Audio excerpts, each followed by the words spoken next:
My video for August 31st, 2017 is entitled Ernest Rauthschild Issues Threats.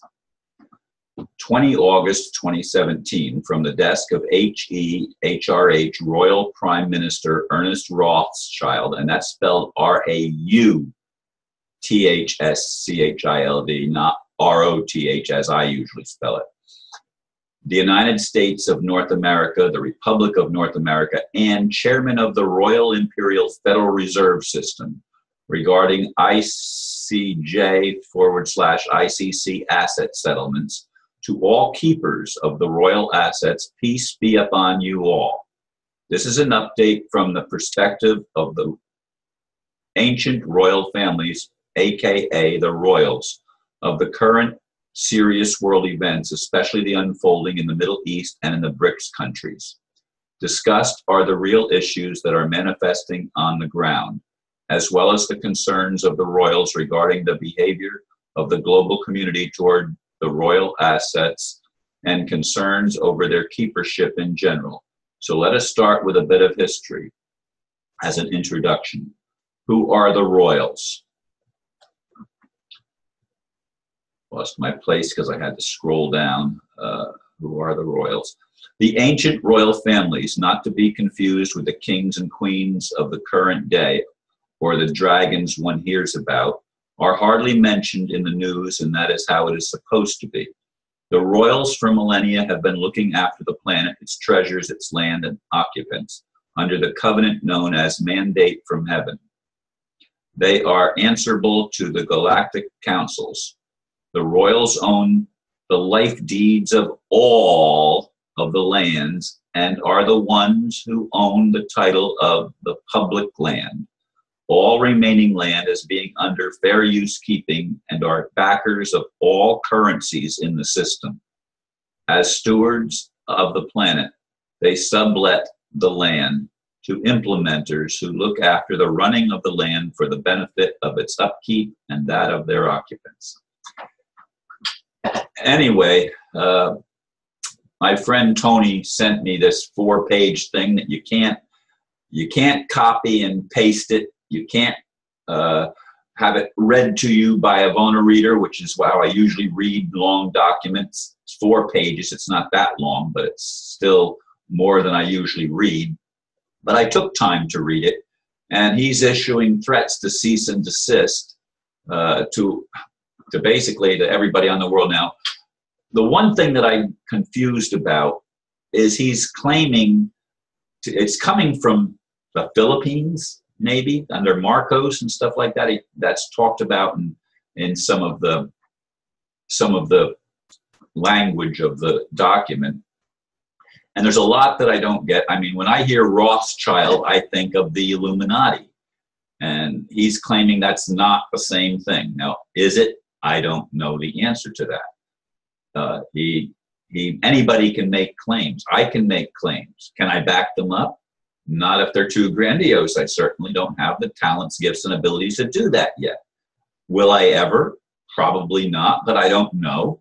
I don't know if prayers are going to be answered and some of the codons that have been turned off in me get turned back on so that I and many others can start manifesting real truth and real justice on a planet that has been riddled by lies for millennia. And he may be just issuing empty threats. I don't know if he's the same Rothschild family because he spells it slightly different, but he does say he's connected to the Federal Reserve, and we know that that is a criminal operation.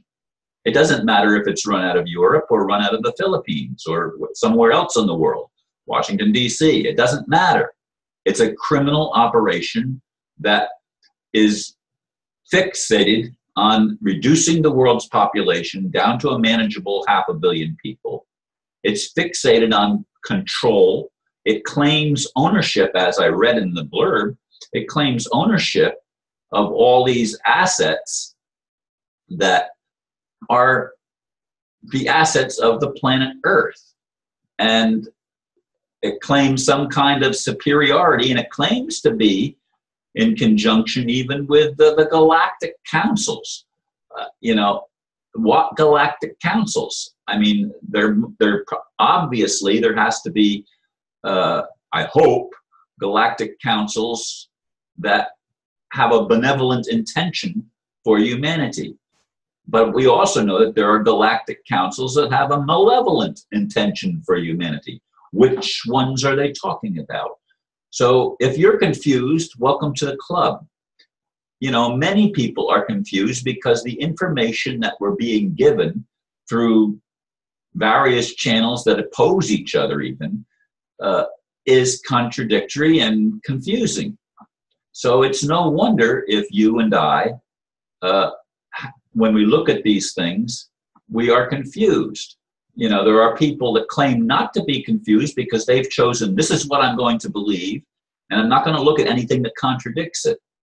And that goes with religion, it goes with politics, it goes with everything. And these are the fundamentalists, if you will. They have no fun and they're very mental. They don't open their hearts to love. They don't open their being to all truth, and don't subject themselves to having to weigh the various claims and things that are made on behalf of various segments of the human population. No, as I've said in just recent videos, no religion has a cornerstone on truth. All of them contain some truth, and all of them have been mixed with a lot of error, because that's been the obvious plan of this dark cabal that is egoic in nature and threatening, like this person threatens everybody that disagrees with him. I don't know who he is, and I don't know why Rothschild is spelled R-A-U instead of R-O-T-H. I don't know the answer to that question, but these are things that we have to look at and deal with if we're going to at least try to be aware as possible of what's going on around us. And I know, you know, it's so hard when many are struggling just to survive. Some in third world countries to survive physically, but in the Western world to survive economically, it has become more and more difficult. People have to sometimes take 2 jobs or sometimes 3 jobs in a husband and wife family, because just the normal one job, one breadwinner in the family can't support a family with children anymore. That unless they're part of the elite establishment or part of the elite establishment's control grid that plays the game, then they can get lots of money. But the average person that's not part of that control grid has to struggle just to survive. And in the third world, struggle to survive just for the bare necessities of life, because these elite people want to reduce the world's population, as they've said in the Georgia Guidestones. They've made it very clear that the first thing that they want is to reduce the world's population to a manageable 500 million people. That's a lot of people to have to kill or eliminate in one way or another. Anyway, folks, if you're confused, welcome to the club. I mean, at least you're paying attention, and that's a good thing. But will we get the help that we need from beneficent benefactor, somebody that wills good instead of wills evil on the human population? Will we have redemption of our natural values so that we can be free from all of this nonsense, all of the lies and all of the control grid?